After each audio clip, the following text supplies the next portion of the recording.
I'm grateful to Vanessa and the Bryant family for the opportunity to speak today.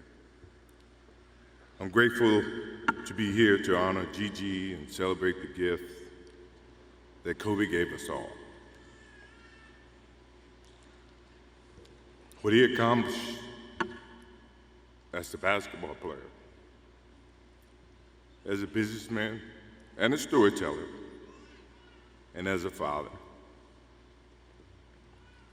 In the game of basketball, in life, as a parent, Kobe left nothing in the tank. He left it all on the floor.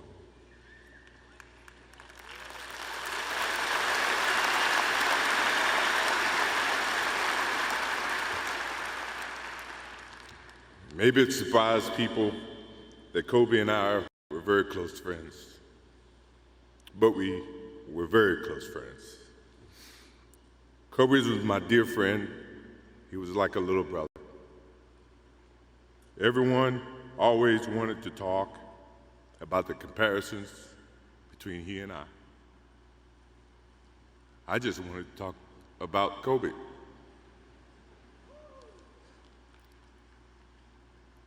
You know, all of us have brothers and sisters, little sisters who, for whatever reason, always tend to get in your stuff, your closet, your shoes, everything. It was a nuisance, if I can say that word. But that nuisance turned into love over a period of time, just because the admiration that they had for you as big brothers or big sisters. The questions, the wanting to know every little detail about life that they were about to embark on. He used to call me, text me, 11:30, 2:30, 3 o'clock in the morning, talking about post-up moves, footwork, and sometimes the triangle. At first, it was an aggravation.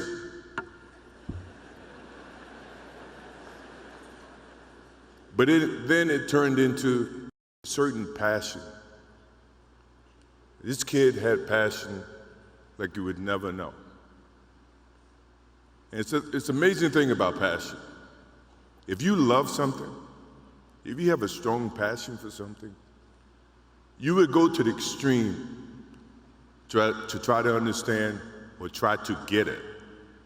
Either ice cream, Cokes, hamburgers, whatever you have a love for. If you have to walk, you would go get it. If you have to beg someone, you would go get it. What Kobe Bryant was to me was the inspiration that someone truly cared about the way I played the game or the way that he wanted to play the game. He wanted to be the best basketball player that he could be.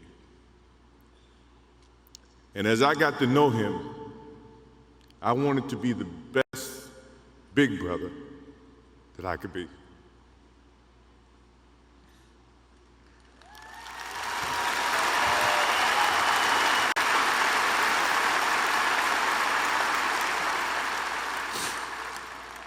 To do that, you have to put up with the aggravation, the late night calls, or the dumb questions. I took great pride as I got to know Kobe Bryant that he was just trying to be a better person, a better basketball player. We talked about business. We talked about family. We talked about everything. And he was just trying to be a better person.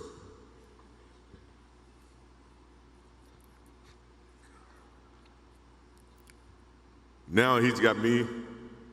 I'll have to look at another crime meme for the next.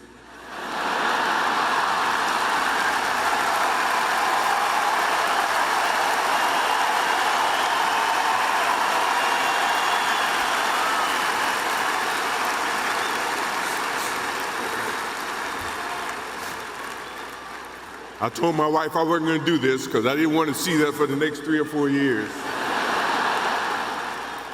That is what Kobe Bryant does to me. I'm pretty sure Vanessa and his friends all can say the same thing. He knows how to get to you in a way that affects you personally, even though if he's being a pain in the ass. But he ever has a sense of love in the way that he can bring out the best in you. And he did that for me. I remember maybe a couple of months ago, he sends me a text. And he's saying, I'm trying to teach my daughter some moves. I don't know what I was thinking or what I was working on, but what were you thinking about when you were as you were growing up, trying to work on your moves? I said, what age? He says, 12. I said, 12, I was trying to play baseball. He sends me a text back saying, laugh your ass off. And this was at 2 o'clock in the morning. But the thing about him was we could talk about anything that related to basketball, but we can talk about anything that related to life.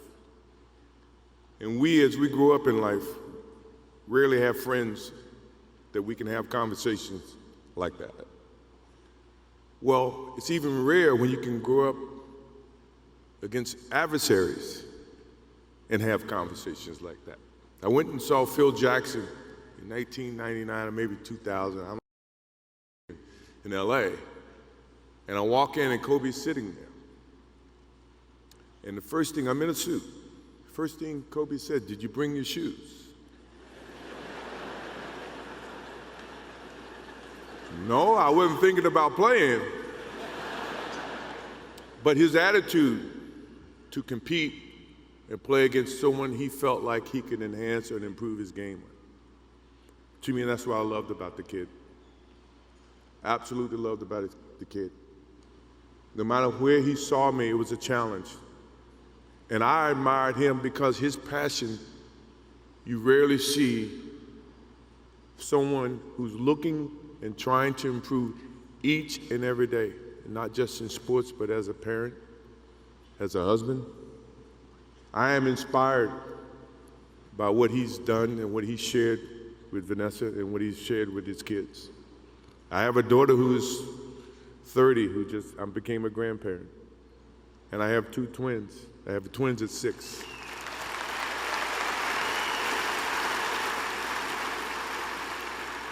I can't wait to get home to become a girl dad and to hug them and to see the love and the smiles that they bring to us as parents.